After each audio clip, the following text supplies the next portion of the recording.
Terceiro tempo, o erro. Vamos falar do famigerado erro, não é? Porque vivemos numa sociedade maniqueísta, onde tudo é certo ou errado, preto ou branco, bonito ou feio. Mas o erro é o espaço que o palhaço encontra para fazer rir. E por que a gente ri do erro do palhaço? Porque nós erramos. E nós nos vemos no palhaço. Só que nós não somos o palhaço. Então ele nos permite que a gente ria de nós mesmos, através dele, não é? O erro é um presente para o palhaço. Nós temos uma máxima em teatro, em circo, que quando dá alguma coisa errada, um número, que já pode ser um número sobre erros, mas deu alguma coisa errada, a gente diz que o anjo passou. Por quê? Porque o erro é a possibilidade para o novo. O erro é o frisson do não sabido. O erro é aquilo que está fora do nosso controle. E nós vivemos sob a ilusão absoluta de que nós temos algum controle sobre alguma coisa, né? Mas, na verdade, nós não temos controle sobre nada.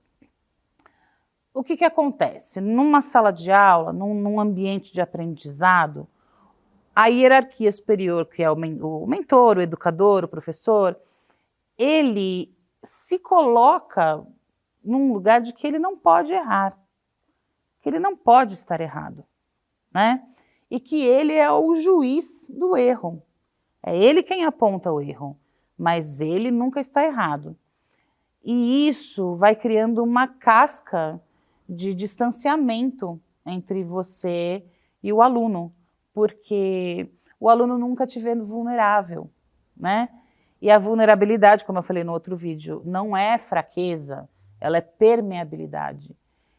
Então, quando você erra, você está deixando o outro te ver.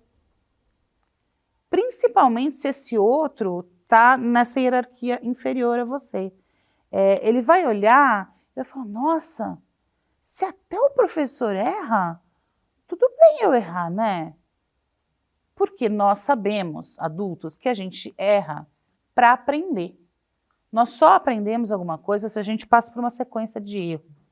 Se você observa um malabarista, quantas vezes aquela bola vai cair na mão daquele homem ou daquela mulher, até ele conseguir fazer aquele movimento ficar mecânico e controlado, né? Até ele atingir o lugar do acerto, ele vai passar muitas horas errando, muitas. Só que a gente vive nessa sociedade que não admite erro, porque ela está focada na perfeição. E aí nós voltamos para o palhaço e voltamos para o arquétipo do humano, que é, nós somos imperfeitos. O ser humano mais perfeito de que se tem notícia na medicina tinha 30 defeitos congênitos. O corpo mais perfeito que já foi visto. Entre, sei lá, uma unha maior que a outra, coisas pequenas que não eram, mas eram 30 defeitos congênitos.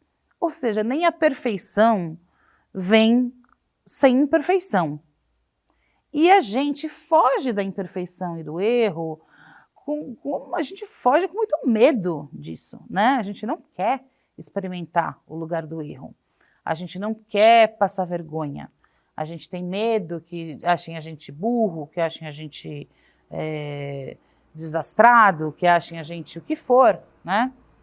Só que, se a gente consegue ressignificar esse lugar do erro dentro de uma sala de aprendizagem, ele começa a virar uma ferramenta de acerto. Se você começa a abrir espaço para o seu aluno se sentir à vontade para errar, aí a gente está começando a falar de aprendizagem. Aí a gente está falando de um ser humano que está criando confiança em si mesmo a tal ponto que ele não se importa de errar. né? Então ele tenta, ele experimenta. Isso te dá um aluno mais curioso, no bom sentido, né? Mais presente. Então, você precisa também, como condutor, abraçar o erro. Você teria coragem de errar de propósito na frente dos seus alunos? Fazer uma experiência de um dia cometer um erro crasso. Não sei qual é a matéria que você dá, não sei o que é que você ensina, mas de se propor a errar e ver o que acontece. O erro é divertido. Quando a gente passa desse lugar de ficar envergonhado com o erro e a gente comunga e celebra o riso que acontece desse erro com todo mundo, esse erro perde a importância, ele perde o peso.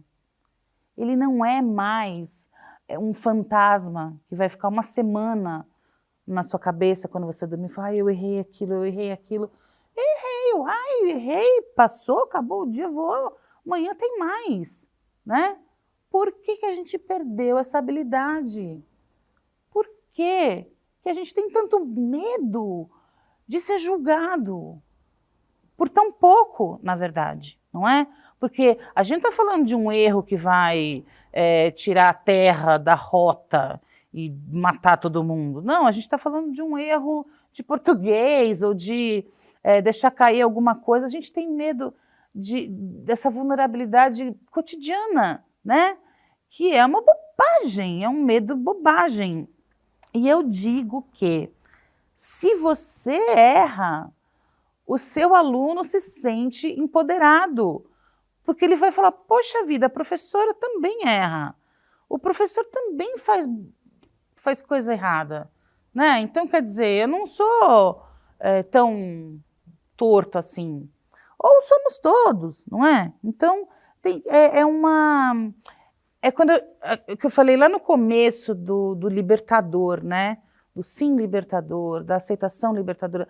O palhaço, ele é libertador. A filosofia do palhaço, ela é libertadora. Porque ela te dá um carimbo no passaporte da vida, dizendo, vai ser feliz, vai ser você mesmo, fazer o que te faz contente, olhar para as pessoas com curiosidade, vai fazer amigos, vai escorregar na rua, cair de bunda e rir disso, entendeu? Vai passar um perrengue, vai passar uma época difícil da sua vida com esperança, com riso no rosto. É muito interessante a filosofia. Você não precisa virar um palhaço de circo para experimentar os benefícios dessa filosofia. É isso que eu estou dizendo. Você precisa exercitar o seu músculo criativo, que é através dessas bobagens que eu falei. Bobagem, né? É você ressignificar seu dia a dia, é você, principalmente, olhar o mundo com olhos de quem quer ver. Porque a gente já está com um olhar tão cansado que a gente olha o mundo de uma forma como se a gente soubesse de tudo e conhecesse tudo. E se você não conhecesse nada? E se você conseguisse olhar para alguma coisa como um palhaço olha, como uma criança olha, sem saber o que é, né? E isso te leva na berlinda do erro, porque se você já se coloca no não saber, você pode estar errado. Você pode achar que aquilo é uma coisa e ser outra. Você pode manipular aquele objeto de um jeito e ser para outra coisa. Mas você tenta. Essa liberdade do palhaço é a mãe que bate na bumbum do bebê e fala, vai. E a gente não está mais fazendo isso nesse vai da vida, né? A gente está aqui, sentado. Então, eu acho que o mais importante disso é a nossa função de educador de tirar o peso do erro, de tudo que a gente falou. A gente tem que ensinar as pessoas a tirarem o peso do erro, porque errar vamos aí todos nós, entendeu? E horizontalizar essa relação. Se você se coloca vulnerável, você desce o patamar hierárquico e até muito pouco tempo atrás se achava que esse patamar hierárquico era absolutamente importante para se ter o respeito, né, das pessoas. Mas a verdade é que não. A horizontalidade da relação, ela é muito mais enriquecedora. Se você acha o teu igual e com ele você aprende, nele você se apoia, ele te inspira, aí você ganha muito mais. E ganha o professor e ganha o aluno. Então, deixa eu ver se tem alguma outra coisa que é... Recuperar coragem. Coragem, na verdade, né? A gente tem que ter coragem para encarar o erro. Essa questão do julgamento, né? Se perguntem por que todos nós temos tanto medo de sermos julgados? Quem é que está julgando a gente, né? Porque é a gente mesmo, no fundo, não é mais ninguém. A gente é muito mais condescendente com o erro do outro do que com o nosso próprio erro, né? Então, que tal a gente aprender a ser gentil com a gente mesmo, né? Seria bem legal se isso acontecesse. Então, ó, vou pedir para vocês essa questão do erro de propósito, tá? E vou passar algumas atividades aqui. Deixa eu ver. Eu vou pedir para vocês fazerem uma pesquisa ou pedirem para os alunos fazerem uma pesquisa sobre grandes erros históricos que resultaram em coisas surpreendentes, boas. Assim, eu não vou queimar com exemplo, então eu vou dar o exemplo mais óbvio, mas eu tenho certeza, e eu já vi também que você acha muitas outras coisas. Por exemplo, a nossa querida navegação do Cristóvão Colombo, né? Ele saiu da Europa para achar as Índias dele, a especiaria, as coisinhas dele, levar de volta. Um erro gigantesco de cálculo levou ele para um lugar que eles nem sabiam que existia, que era tão inóspito e tão novo e tão surpreendente que virou uma outra parte do mundo, dali se desdobrou toda uma história, não é? Então, ou seja, um erro que resultou numa ação incrível, né? Então, é muito legal de pedir para os alunos pesquisarem isso. Tudo exercício fácil, tá? Tudo para a gente começar a mexer só com o cérebro mesmo, criativo. Vocês vão pegar uma palavra, isso pode fazer com a família, tudo que eu estou falando aqui pode fazer com a família, pode fazer com o aluno, pode fazer com quem quiser. Vocês vão pegar uma palavra e vão dar outro significado para ela. É um jogo. Então, por exemplo, eu falo água. A água é uma pedra cristalina que nasce numa região vulcânica lá no Havaí.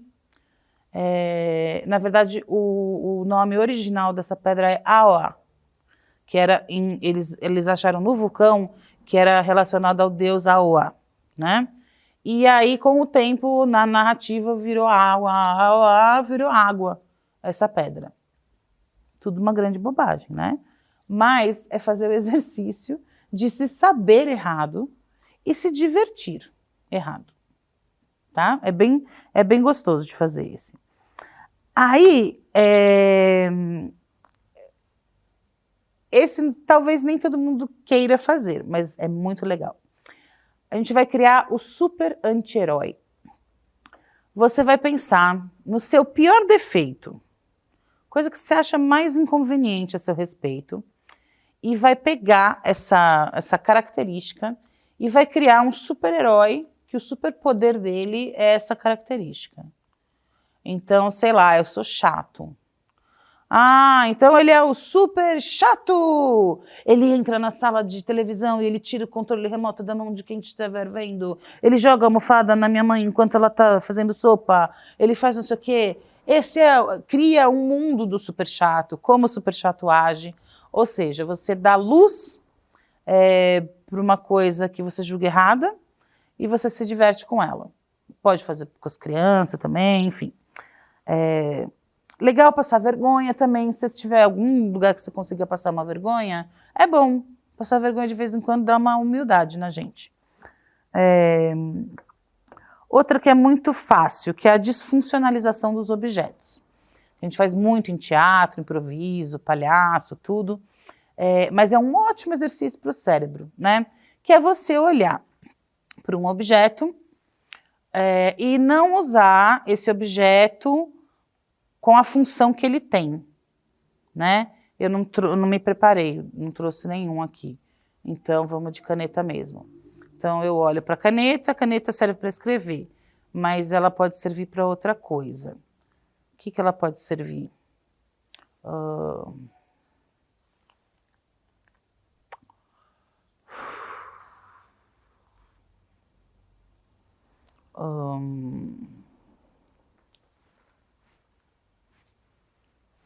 Não vou jogar, senão vou perder minha caneta. O que mais que ela pode servir? Já sei. Foguete pronto. Para. E aí vai. Aí a criatividade, quanto mais você joga e mais você faz.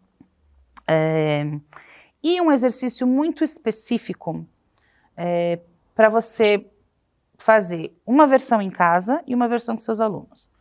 A versão em casa é a seguinte, é você pegar um alimento e comer esse alimento de uma forma que você nunca comeu.